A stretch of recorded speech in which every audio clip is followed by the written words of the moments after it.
کشمیریوں کے ساتھ سب سے پہلے تو یکجہتی کا اظہار کرتے ہیں اس شو کے توسط سے، اس پر آپ کیا کامنٹ کریں گے؟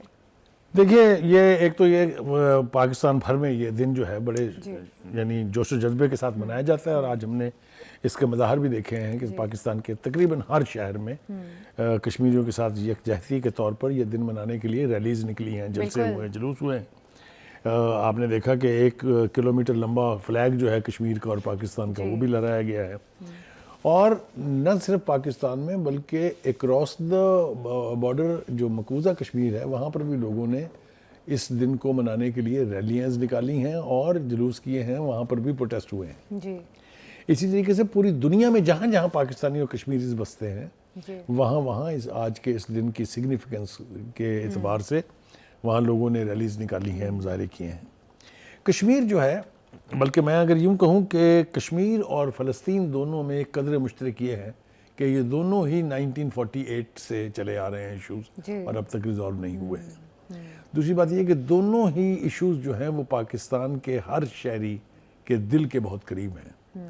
ہم کشمیریوں کی آزادی کے بہت بڑے علمبردار بھی ہیں، اور ہم دعا گو بھی ہیں، اور ہم اس سلسلے میں کچھ بھی کرنے پر آمادہ بھی ہیں کہ کشمیری جو ہیں ان کو اپنے استصواب رائے کا یعنی رائٹ آف سیلف ڈٹرمنیشن کا جو ان کا حق تسلیم کیا گیا ہے یونائٹڈ نیشن کی سیکورٹی کونسل کی ریزولوشن کے تحت، جن میں سے ایک ریزولوشن جو ہے وہ 1948 میں پاس ہوئی تھی، دوسری 1950 میں پاس ہوئی تھی، ایک قرارداد کا نمبر 48 ہے اور دوسری قرارداد کا نمبر ہے 50 غالباً if I am right، نہیں ایک ہے 47 اور دوسری ہے ریزولوشن نمبر 50۔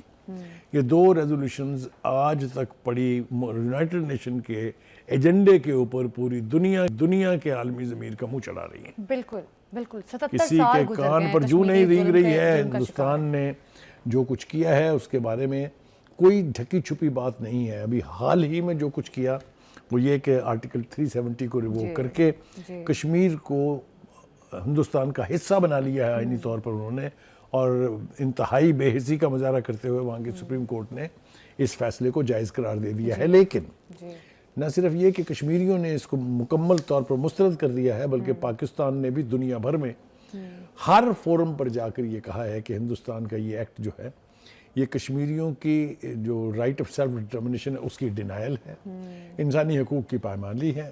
آپ دیکھیے کہ کشمیر کے اندر اتنے دہائیوں سے جو سٹیٹ ٹیررزم ہو رہی ہے وہاں پر 9 لاکھ کے قریب اب ہندوستان کے فوجی وہاں آلموسٹ آبادی کے مطابق ایک کشمیری کے سر پہ ایک بھارتی فوجی بیٹھا ہوا ہے۔ اس قسم کی جو سپریشن ہے، جو اس قسم کی سٹیٹ ٹیررزم ہے بدترین شکل میں، وہ جاری و ساری ہے۔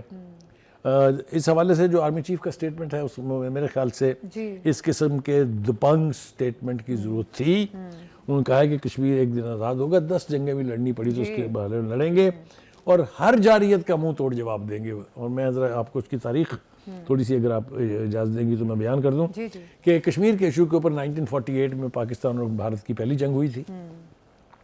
اس کے بعد 1948 اور 49 میں سیکورٹی کونسل میں جیسے میں نے کہا کہ یہ ریزولوشنز پاس ہوئی۔ سوری، مسئلہ جو ہے کشمیر یہ پاکستان کی اپنی سیکورٹی کا بھی مسئلہ ہے، یہ صرف کشمیریوں کا ایشو نہیں ہے۔ اس سے ثواب رائے ہونا باقی ہے، ہونا چاہیے، یہ ان کا حق ہے، کوئی اس کو ڈینائی نہیں کر سکتا۔ 1984 میں سیاچن گلیشیر میں جنگ ہوئی اگر آپ کو یاد ہو۔ اس کے بعد 1989 میں بھارت سے علیحدگی کے لیے ایک انسرجنسی شروع ہوئی کشمیر کے اندر کہ وہ چاہتے تھے کشمیری کہ ہم پاکستان کے ساتھ الحاق چاہتے ہیں اور آپ سے علیحدگی چاہتے ہیں۔ 1999 میں پھر جناب کارگل کی جنگ ہو گئی۔ اس کے بعد 2016 میں اڑی میں حملہ ہوا جس میں 19 بھارتی فوجی جہنم واصل ہوئے تھے، آپ کو یاد ہوگا، یہ بھی اسی تاریخ کا حصہ تھا۔ ہم نے کوششیں کی ہے سفارتکاری کے ذریعے سے، جتنے بھی انٹرنیشنل پلیٹ فارمز ہیں وہاں جا کے ہم نے آواز بلند کی ہے کشمیریوں کے حق کے لیے۔ ہم نے ایک کشمیر کمیٹی بنائی ہوئی تھی ہاؤس کی، اگر آپ کو یاد ہو، بھٹو صاحب کے دور میں بنی تھی وہ، پھر اس کے بعد بینظیر کے دور میں بھی بنی، نواز شریف صاحب کے دور میں بھی تھی، مولانا فضل الرحمان صاحب جس کے چیئرمین بھی رہے ہیں۔ تو ہم نے تو ڈپلومیٹکلی ہر پلیٹ فارم پر جا کے کشمیریوں کے حق کی آواز بلند کی ہے، لیکن بھارت کے کان پر جوں تک نہیں رینگی ہے۔ تو بخاری صاحب اس کی کیا وجہ ہے؟ اتنی قراردادیں منظور ہوئیں، انسانی حقوق کی جس طرح بھارت پامالی کر رہا ہے سب کے سامنے ہے، اور اب جو انڈین آکیوپائڈ کشمیر کے حالات ہیں وہ آپ کے سامنے ہے کہ وہاں پر اس قسم کی سخت پابندیاں لگا دی ہیں بھارت نے. تو بخاری صاحب اب اس کا ہر فورم پہ آواز تو اٹھائی جا رہی ہے، لیکن اس کے علاوہ بھی ہمیں ٹھوس اقدامات کرنے کی ضرورت ہے. دیکھیے اس سے پہلے نا ہمارے ہاں ایک آفیشیل سٹیٹمنٹ جاری کیا جاتا تھا ہر ایسے موقع کے اوپر کہ ہم کشمیریوں کی سیاسی اور سفارتی جدوجہد میں ان کے ساتھ ہیں. جی میرے خیال سے یہ کافی نہیں تھا. بالکل. اب یہ جو پہلی دفعہ میں دیکھ رہا ہوں کہ جو آرمی چیف کا سٹیٹمنٹ ہے یہ واضح طور پہ کہہ رہا ہے کہ 10 لڑائیاں اور لڑنی پڑی آپ کے ساتھ ہم لڑیں گے لیکن کشمیر کو پاکستان کا حصہ بنا کے چھوڑیں گے. وہ یہ کہہ رہے ہیں کہ کشمیر اور پاکستان کا رشتہ لازم و ملزوم ہے. بالکل شہرت یعنی اتنا کیٹیگورک سٹیٹمنٹ جو ہے وہ کسی بھی آرمی چیف کی طرف سے میں پہلی دفعہ دیکھ رہا ہوں. اور اسی طریقے سے آپ کو یاد ہے پریزیڈنٹ صاحب نے بھی اس موقع کے اوپر اپنے بیان میں یہ کہا ہے کہ ہم کشمیریوں کے ساتھ ہیں، ہم کشمیریوں کا اس وقت تک ساتھ دیتے رہیں گے جب تک ان کو اپنی مرضی کے مطابق یہ فیصلہ کرنے کا حق نہیں مل جاتا کہ انہوں نے بھارت کے ساتھ رہنا ہے یا انہوں نے پاکستان کے ساتھ رہنا ہے.